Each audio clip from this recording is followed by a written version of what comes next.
Hey everyone, Matthew Adrian here from AgPoint Solutions. I'd like to welcome you to our virtual plot tour.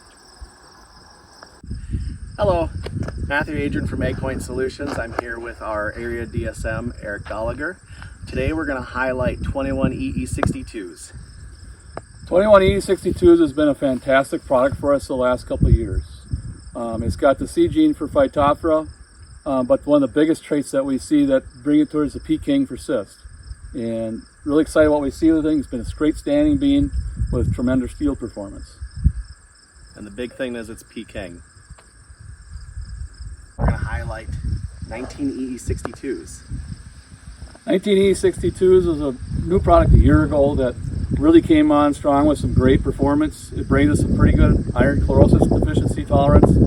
It has the C gene in for Phytophthora, stands well with good white mold tolerance, and looks to be having another great year. It's a very upright plant, not a lot of lateral branching. We're going to highlight 17EE32s. 17EE32s has been a very explosive, high-yielding product. One of the highest yielding products that comes in Stine's elite trial data the last 2 or 3 years. It's a very average on iron chlorosis tolerance. Brings the Phytophthora trait, has the RPS 3A, and has done very well with sudden death tolerance as well. And probably one of the most branching varieties we have. We are focusing on highlighting 15EE32s. 15EE32s have the Phytophthora trait, the RPS 3A. They're decent on iron chlorosis, but they've been absolutely explosive on yield. These beans topped this maturity range last year at about 105% of our yield trials and brings us some excellent performance. Yeah, and the last 2 years it's been very solid. On the early side is a great package builder to build with some of our other varieties in the later maturities, and you're not going to give up a lot of yield. Today we're going to focus on 2 MX hybrid varieties, 514-20 and MX601-G. MX514 was a hybrid that comes out of the lineage of 9714. It's been a genetic line of ours that has been tremendous for yield, standability, with its only shortcoming being a very average test weight on it. Tremendous yield performance over the years, and that line was then integrated into the MX514. Does bring us a little bit drier compared to 9714 and a little bit heavier corn than 9714, but still on that lower average side on the test weight. MX601, new this past year. The big highlight that we see with that one in comparison is the maturities are very similar, but this hybrid is going to bring us a little bit better test weight than 514 did. Both hybrids stand extremely well. We've got great roots, great stalks, and a lot of our MX hybrids, and excited to see what we can bring for corn yields for producers in this upcoming year. We're going to focus on MX443-G. MX443 is a new product this year. Had an opportunity to see a little bit of it last year in the test plots and a little bit in some of my own acres at home on the farm. Exciting to see how this corn performs. It's a really flex-eared hybrid, curse out extremely well. We're finding out here, we're finding an ear that was a 22 around. Very good roots, very good stalks, excellent yield performance. When we saw this thing last year, this won probably half of my plot locations a year ago.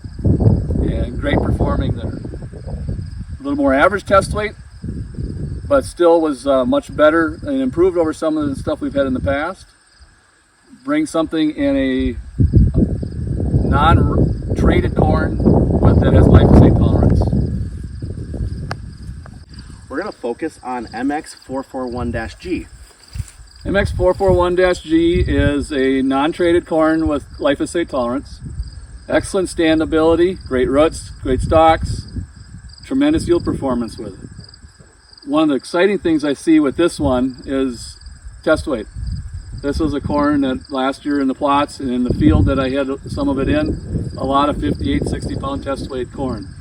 That's exciting to see for us in a Stine bag. The hybrid of focus is going to be MX442-20. MX442-20. hard to not talk about this one the way it performed for us last year.